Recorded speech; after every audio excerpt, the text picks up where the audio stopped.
first question I would like to kind of jump straight into is, tell me more about your VMs, man. It's like a total war out there with alt VMs and the entire narrative. Tell me more about Cairo VM. Tell me more about Nibiru VM. You can start. Yeah. Hello? Yep. Cool. So yeah, so Nibiru is, just for context, is a layer 1 built with the Cosmos SDK on Comet BFT consensus. And so we took the approach of, well, with the Cosmos SDK, you can, essentially it's easy to extend the execution stack with pretty custom logic. So you've probably seen on other chains like Injective has an EVM, Say Network has an EVM. You can extend the chain to include other VMs and have different smart contract environments. So in our case, we figured with the next step after adding WASM, with the initial mainnet earlier this year, we're like, oh, the EVM has a lot of established network effects. Let's work in that space and innovate in that space and try to improve the performance there and have something that not only our chain can use, but then the rest of the interchain as well. So yeah, so Nibiru EVM is built as an extension of Geth, and essentially we're adding a lot of cool functionality like where you can do parallel transactions, a lot of things in the works with research for like block laning, eventually things to make the consensus extend to more nodes on Comet BFT. So yeah. Perfect. Okay, so I have to give a bit background before I get to Cairo, just to get a sense. How many of you know what zero-knowledge proofs are? Okay, so I'll say a few sentences about zero-knowledge proofs for those who know, those who don't know. So zero-knowledge proofs are this protocol. They come like from theoretical computer science, where you have a prover and a verifier. The prover wants to convince the verifier that they, the prover, have run some complex computation correctly. So in addition to actually running the computations, they also generate a proof. The format of the proof is defined in the protocol. They send the proof to the verifier, and the verifier looks at the proof and decides whether to accept that claim or not. And the key point here is that verification is very inexpensive. So the original computation may be very big. The prover does a lot of work. The verifier, on a very weak machine, very short amount of time, can tell whether that was correct or not. So this comes from theoretical computer science, not even blockchain. Now we are using this basically in order to scale blockchain. The way this is done is because the main issue with blockchains today is that if you want to be decentralized, the common way of doing that is basically having each and every full node run all the transactions in the network just to verify that they're correct. That's how Bitcoin does it, that's how Ethereum does it. But that limits scale significantly because we want anybody to be able to run a full node, even on a weak machine. And for that, you have to limit or greatly limit the throughput of the network so that everybody could actually run all these transactions on a weak machine. Now, the only way I know around this trilemma or this limitation is actually using zero-knowledge proofs. Because what we do is we say, okay, we don't need every full node to actually run all the transactions. They just need to verify a proof that shows that all these transactions were indeed correct, which means that somebody needed to generate the proof to begin with. So Starknet is basically, Starknet, the network, is basically a roll-up, a layer 2 on top of Ethereum that's based on this zero-knowledge proof technology that's called Stark, which basically means that at the end of the day, the sequencers, that's the equivalent of the validators or the miners, they generate the blocks, but they don't just run the transactions, they also generate proofs that show that all these transactions are indeed correct. And that solves the scale issue, which now means that we need to be able to not only run any arbitrary logic in transactions, but also to be able to prove that efficiently. Now, Cairo VM is basically built with that in mind. So Cairo is basically optimized for proving. Because again, long term, we believe the throughput will be essential. We can't have networks running tens or hundreds of transactions. We want hundreds of thousands or hundreds of millions. And for that, we're going to have proofs. And to have the optimal proofs, we want the best VM tailored for that. So that's Cairo VM. So when you write contracts for Starknet, you write them in Cairo VM and not in EVM. Perfect. So let's get straight to the chase. Like, it's all about the use cases being built on top of your VM, your network, your chain. Could you list out what specific use case excels in your VMs? Want to start? Sure. So I would say I think they're definitely when you scale, like both in the case of Cairo VM or if you're just scaling the EVM, it's a fairly general purpose thing. So, but the first thing that comes to mind, I think, with Nibiru is if you're able to have a lot of high transaction throughput, low block time, and then in our case, it has like a native oracle built into the chain. That probably tends itself well to like sort of faster trading applications or high frequency trading or consumer apps. So I would say it's still a lot of what people use anyway, like DeFi, but yeah. So I think if I look at what's happening on Starknet, I'm trying to explain what are things that work better. So we could do a lot more scale, which means we could do either a lot more transactions or transactions that are a lot more complex. So I think the things that so there are a bunch of things that are done anywhere else that you could just do more of on Starknet. But the things that are really exciting are the things that you can only do on Starknet because it enables you to do much more. So some of the things I'm seeing, first of all, there's a very vibrant gaming, like on-chain gaming ecosystem on Starknet. Typically, games only did the game economy on-chain, just the NFTs or fungible tokens, but not the gameplay because it was too heavy for the network. So it's not too heavy for Starknet. There's quite a bit of that. AI is now starting to pick off because, again, you could do a lot more computation on-chain, and that's often needed there. In general, anything for which you need a lot of computation, Starknet's probably an enabler, right? You probably can't do that on EVM at all, and you can do it on Starknet. I think those are the main ones. Another thing that I see some traction with, and that's because of zero-knowledge proofs, and I didn't touch the zero aspect as part of that, but that's applications that do provide some level of privacy. Because another thing that zero-knowledge proofs could do is you could prove that something was correct without disclosing all the data related to the transaction. So that can provide privacy in certain designs. Makes sense. Talking about throughput and efficiency and block times, could you compare how Cairo VM and Nibiru EVM compare in like pure stats with other VMs out there like Fuel VM or SVM or Move VM? Sure. So I know in our case, benchmarking it against just the standard Tendermint stuff, you get like the 10K TPS if you don't augment anything from the Cosmos SDK.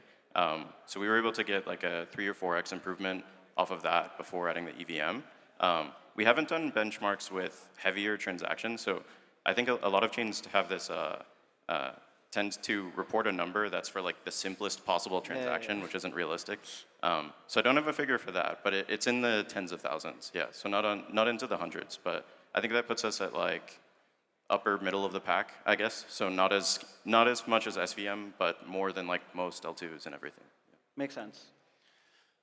Okay, I have two answers for that. First of all, from production, the highest TPS we've had so far was, I think, around 860, and that's real traffic on production. So that's real transactions, real users with dependencies between transactions, not lab. And we're working on expanding it, so I think next month we'll get to thousands, and hopefully afterwards to tens of thousands. The main point, though, I think eventually, I don't think there's going to be that much of a difference, actually, between the different VMs in terms of running the transactions. Like I tried to explain before, I think the issue is elsewhere. The issue is whether you actually need each and every full node to do that or not. Yeah. Because as long as you require every full node to run all the transactions, you're going to be limited. Yeah. So you're going to limit it in thousands, maybe in tens of thousands, probably not more than that. If you use proofs, you could actually have just the sequencers, which are stronger machines, they actually get paid for that, do a lot more with big clusters that cost a lot of money, and then just verify that on this. So I don't think the main difference is going to be in the VM performance per se. So do you think that also centralizes a bit of the entire system because of decentralized sequences not being very well adopted? So at the end of the day, you're going to have a smaller set of entities that are generating the blocks. Yeah. You have that well, Ethereum is going in the opposite direction. Most other chains have that. Most layer 2s right now are completely centralized. Yeah. At the end of the day, I think you're going to have like a set of several hundreds of sequencers participating in each epoch, for instance, in the consensus. The set could change over time, right? So anybody could participate, but at any point in time, it's probably a set of a few hundreds. And these will require stronger machines that cost more money, but they're going to handle a lot more traffic and actually get enough fees and rewards for that. So it's going to be... Makes sense. So moving forward, I have like a two-part question for you, Unique. So why did Nibiru opt for like a modified EVM model rather than like reinventing the entire wheel like Fuel with the Fuel VM and their Sway Lang? Yeah, so I think it comes down to like your objectives, right? So our project started as like a goal of creating a couple of complex DeFi applications, and then realizing we needed certain base layer modifications that were necessary or a lot easier to do inside the Cosmos SDK. So then with choosing a VM as an extension for making it an open-ended ecosystem, the EVM made a lot of sense just because there's a lot of established network effects, like a whole onslaught of tooling between like, not just like wallets, but also all of the off-chain indexers, right, Forge and like Foundry, you know, everything that people use, right, for, you know, 90% of the like TVL in Web3, right? So the EVM made a ton of sense for that aspect of, okay, one thing is it's not necessarily the VM that's the issue. Sometimes it's just the way that it's set up with ETHL1 only has a certain level of like throughput that it can handle because it's such a high level of decentralization. Essentially we saw areas like, oh, okay, you can innovate, you can get a lot more performance out of this and scale it to do a lot of other things. And it made a lot of sense in terms of onboarding applications and building a developer ecosystem. Yeah. Yeah. So the follow-up question I would have for that would be that just out of curiosity, being a part of the entire ecosystem, not sticking to any VM, I feel that either just plain EVM copies or modified EVMs run a risk of being overshadowed by other vanilla EVMs. How do you kind of differentiate Nibiru in terms of developer adoption from like other EVM copies? Yeah. So the funny thing when you build with the EVM, I guess, is you want to improve it, but make everything fully backwards compatible, so you're not changing things too much. Because in reality, a lot of people value ease of deployment in their contracts and just you know, not creating lots of extra months of development time over like, you know, like smaller novelties. At least just what I found in my experience and maybe talking to other builders. But I guess in terms of differentiation, some of it comes in a lot of stuff we touched on before is like extra avenues for performance, different like custom precompiles that are specific to, like in our case, we're in the interchain ecosystem, right? So one thing that's kind of provided there is you make an asset standard to easily move between like ERC20 and back into like Cosmos land. Yeah. And then that means IBC is like fully accessible, but also that on our chain, like Solidity, EVM contracts can call into non-EVM contracts, and the account state is shared, and everything like works cleanly. So this was, well, in our case, it's not on mainnet yet. We just finished the 2 audits. It launches pretty soon. But that's been pretty interesting because it's merging to, before like separate ecosystems to operate as one. There's even also another specific application on us called like Euclid that, if you're familiar with like Polygon's Ag layer, it's a kind of a similar in spirit of an app that's got a virtual settlement layer, and essentially you use to let both apps on the same chain or on different chains operate as if they have shared liquidity by using a general message protocol that's multi-chain. In this case, they extended IBC to do that. So in our case, that also means that extensibility is passed on to all the EVM apps on Nibiru as well. So. Makes sense. So I just would like to give a shout out to whoever wrote your docs while I was preparing the questions. I went through them pretty extensively. But yeah, pretty excited for your mainnet launch whenever it is. And I'm willing to kind of give it a shot to the testnet as well. So like 2 questions for you, Oren. This is like a fan favorite because I took like a survey before writing down this question. But how real time do you think Cairo VM would get in terms of proving? Because that is the main concern. In terms of proving. Okay. So first of all, the way it works, users send transactions, the sequencer runs them. That's not proving yet. It generates the block, and then we prove them. So proving is actually not part of the critical section here, but proving times do matter, and proving cost definitely matters.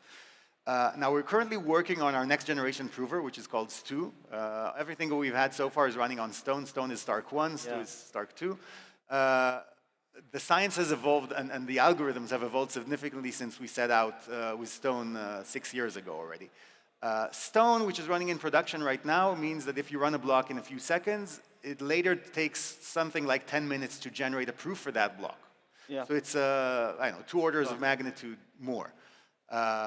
It doesn't block the throughput because it could be parallelized, and it's done later, but it takes time. Stu, the way it seems, is going to be at least 2 orders of magnitude faster, which basically means that you are able to generate a proof in more or less the same time that it takes to run the transactions. Now, it's still going to be a second step because there's no reason to wait for the proof before actually just generating the block. But that pretty much means that you could generate a proof at the same order of magnitude of time that it takes you to run the block. That has 2 actually benefits. One of them is that, okay, it's going to make proof generation a lot faster and also a lot cheaper. That means the chain is going to be less costly, and things will be, you'll have a much quicker response times. Yeah. The even more exciting stuff is that it actually means that now you could actually run a prover, not for tons of transactions, but you could run a prover on pretty much on any machine. You could run it on a weak laptop, you could probably run it on a mobile phone, which opens up lots of new possibilities. Now you could run provers actually off-chain, outside the chain, and that's just submit the output of the computation with a proof that could be verified on-chain. So you could do stuff like, I'll give you a use case, for instance, for gaming. So what often happens in gaming today, if you want to run the game chain on play, it's very costly, and it takes time. And it's also cumbersome. Now, you don't really need to have all that gameplay on-chain. The reason you want it on-chain is because you want it to be trusted. You want to know what's actually being run. So the people the developers who develop the game, they don't trust the user to necessarily run the right code on their device and report what they're doing. But imagine what would happen if you could have the gamer play on their machine. They don't need to be connected to the chain or even to the internet. They could just run the game, and every, I don't know, hour or so, or every period of time, they just generate a proof that what they've run is the actual code that the developer has built, and they can submit that to the chain, let's say, once an hour. Now, all of a sudden, you can run tons of logic off-chain, but still in a provable manner, and you could run a prover there because the prover is very inexpensive and fast. So this is just one example. I'm sure there are other use cases, but like these technological advances, what they often do is they open up possibilities that we probably can't even imagine today, but probably some people here can come up with use cases that will make use of that. But one thing that really excites me about Starknet and in general the ethos is that even in Ethereum, one of the major factors while considering protocol changes is home stakers. And I appreciate that the provers can be run on devices that the consumer can own. And I think that's a really, really big factor, not only for Starknet, but for other VMs that are purely made for consumer purposes, which is like, for example, Fuel VM. So Stu, well, naturally, I would love for you to use Stu with Starknet because that's our product, but Stu is open source, so like anybody could take it and use it for whatever they want. Yeah, it opens up a lot of possibilities, I'm sure. Perfect. So another spicy question. How big of a risk or like a competitor do you think RISC-V based alt ZK VMs are in terms of costs of proving to like Starknet? So first of all, it's great to see that like it's become a hot thing, that everybody's working on proofs. When we set out to start to do that 7 years ago, we were probably the only ones, and people looked at us as like, this is not going to happen in the next decade of two. So it's very encouraging to see that there are lots of teams there and lots of innovation, and some of the improvements that I mentioned in Stu actually came from all these people working on it. Naturally, I think we have the best tech. I think Stu is going to be the most performant prover. It's right now tailored mainly for Cairo VM, but you could build RISC-V on top of that as well. And it'll probably be a lot more performant than the RISC-V provers out there right now. Yeah. I haven't seen proper benchmarks yet. I think the current RISC-V provers are more or less the same order of magnitude as Stone, but I can't say that for certain. Anyway, we'll see. I mean, I think it is very exciting that everybody's working on it.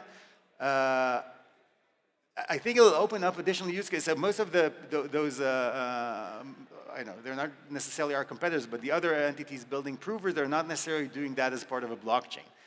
They're doing it as like more of a generic proof service that could be used for blockchains in the same manner that we're using it right now, but it could be used for other stuff as well.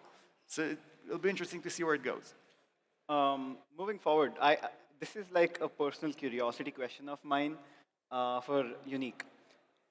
So with Nibiru kind of maintaining EVM compatibility to kind of target the biggest share of developers that the EVM has, how do you kind of differentiate the apps that are being built on your VM or your network as compared to just people copy pasting the same things and forking them on Nibiru?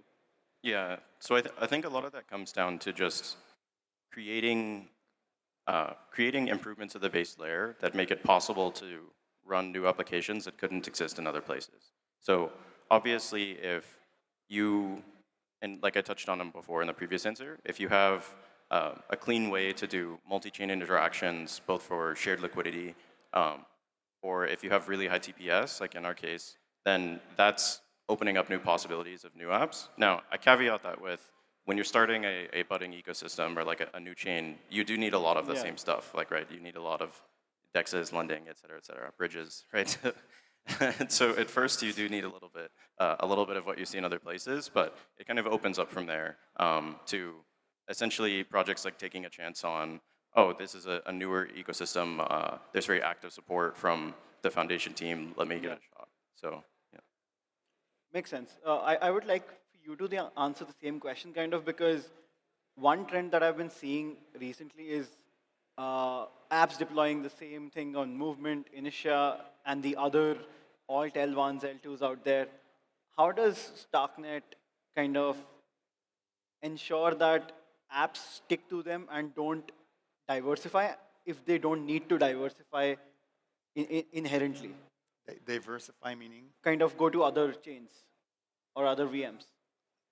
So we're not against apps going to other chains. I mean, apps should do what makes business sense for them. Yeah.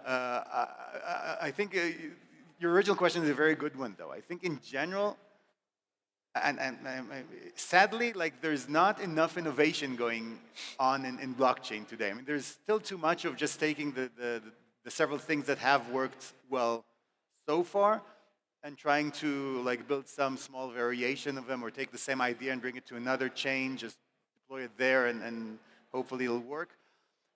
My gut feeling is that like we have a technology here with blockchain and also with proof systems, zero knowledge proofs, but definitely with blockchains that's potentially revolutionary. Yeah.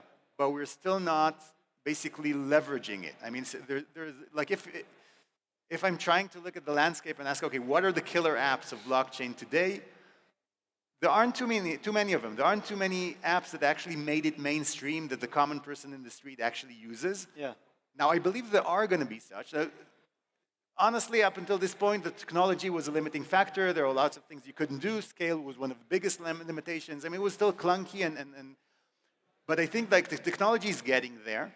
And now it's the time for, and here I'm calling out to all the builders out there, try and do innovative stuff. I mean, the killer apps have not been, of blockchain have not yet been invented. Yeah. So it's for you to find them. I think the technology is enabling a lot more, but I'm sure that like 10 and 15 years we're going to look back and say, okay, all those things that everybody's copying right now, those were like early interesting stuff, but the main use cases have not yet been known back then. So the challenge now is actually trying to find them. Like we're building the infrastructure, so I think the infrastructure is crucial. It has to be low cost, nice UX, nice DevX, throughput definitely. But the main challenge is actually coming up with the use cases, and there are not enough of them. Not just in Starknet, I think altogether. Yeah.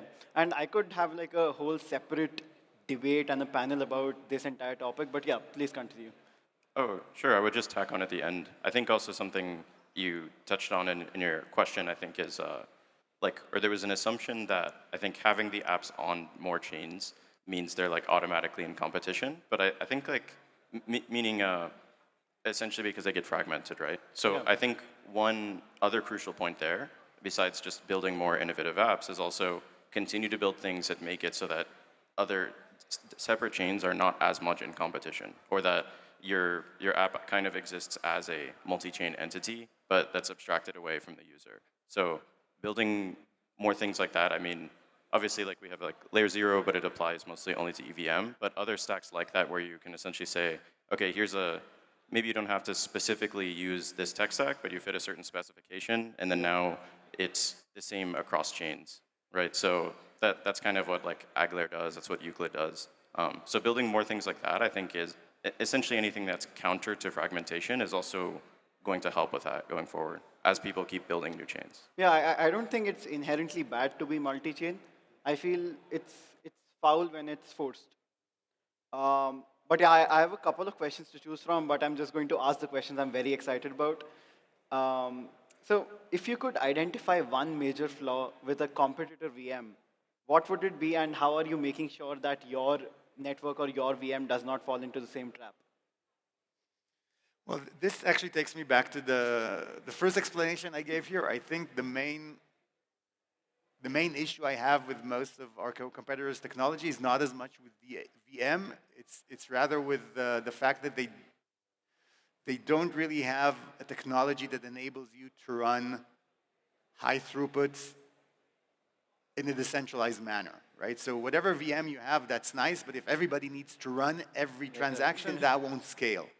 So unless you have a solution for it, so that's not a problem with the VM. The VMs, I think, I mean, Solidity, like EVM rules, because it was just the first there, it's not a great VM, but it's out there, everybody knows it, there's lots of tooling, it's good. It has its limitations. I think you could do a lot more with Cairo. By the way, Cairo itself, so there's a VM. The VM is like a reduced instruction set. Nobody writes in the VM itself. Everybody writes in Cairo, the language. We unwittingly called them by the same name, so it's confusing. Cairo is like, it's basically, we probably should have dubbed it ZK Rust. It's basically Rust for smart contracts. So if you're familiar with Rust, it's pretty much what you could do with Cairo. It's very easy. But I don't think that's the main issue.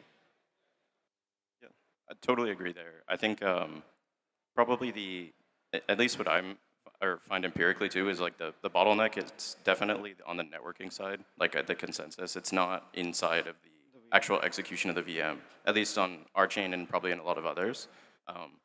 I guess, I don't know if VMs have a specific flaw. I guess that some make maybe a little bit too many trade-offs away from decentralization, but that would probably be the biggest one. Yeah. So I think this will be the last question here, but I am I feel very strongly about that. The strongest ecosystems are not the ones with the strongest tech or the best tech and the most innovative tech, but it mostly boils down to like ecosystem support and builder support. So what are your plans on making your ecosystem and your network stand out in that case? So first of all, Starknet has a very good developer community.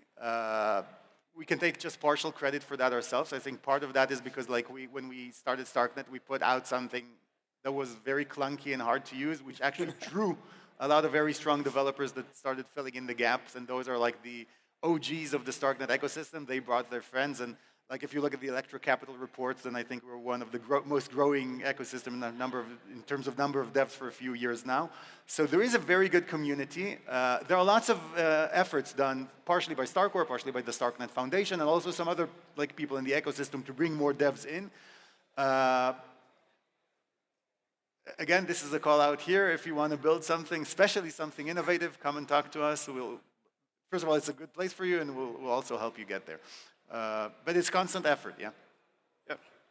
Yeah, I think in my experience, Nibiru is a much younger protocol, but it's definitely just come down to like that direct interaction. So we put out like, like a crude version early on testnet a while ago, and then basically that gives you a pipeline to get feedback on all of your, like in our case, like JavaScript and Rust SDKs, things like that.